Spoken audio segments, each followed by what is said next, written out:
Well, voter suppression tactics pertaining to African Americans are nothing new. We know that after the Civil War and the passage of the 13th, 14th, and 15th amendments, well, I should say after the Civil War, there was Reconstruction. And during the Reconstruction period, many blacks voted and actually were elected to office in the federal government and at the state government levels. In the early 1900s, there was a big pushback, to say it lightly, wherein all of the southern states passed laws severely restricting the rights of African Americans to vote.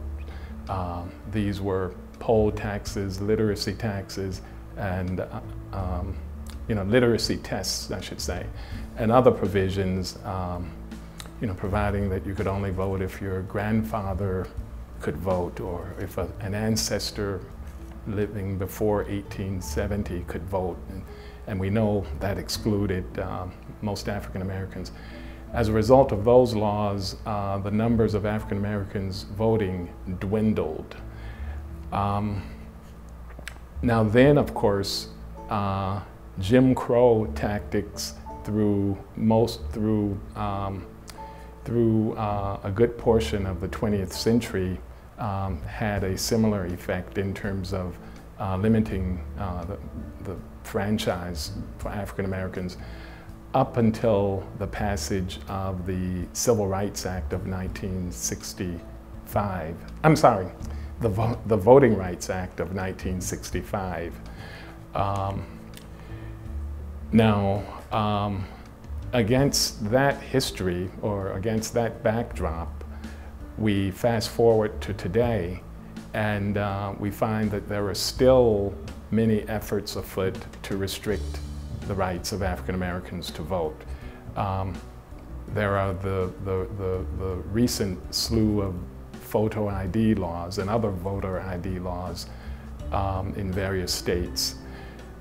And we know that that's a coordinated effort, and it's not about preventing fraud or other alleged reasons for passing the acts, but primarily to have the effect of eliminating the franchise for certain people, specifically African Americans, Latinos, and the elderly and others.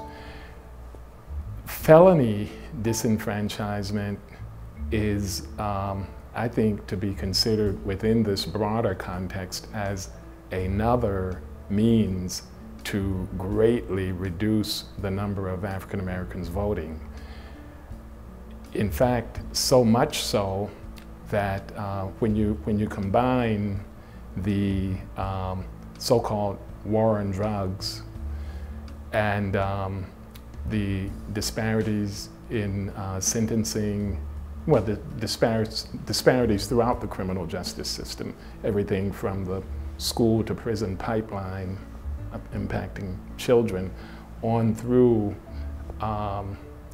the disparities in arrests and in convictions and in sentencing, we end up with a situation where there are disproportionate numbers of African Americans convicted and incarcerated. And felony disenfranchisement then results in those people losing the right to vote. If you want to learn more, or if you would like to ensure we have fair elections in Wisconsin, contact the ACLU at 414-272-4032 or visit our website, aclu-wi.org. If you've been convicted of a felony but are no longer incarcerated, on probation, parole, or extended supervision, you can vote. This video and the ACLU of Wisconsin Foundation report, Unlock the Vote Wisconsin, are supported by the David Rockefeller Fund. Download the report at aclu-wi.org.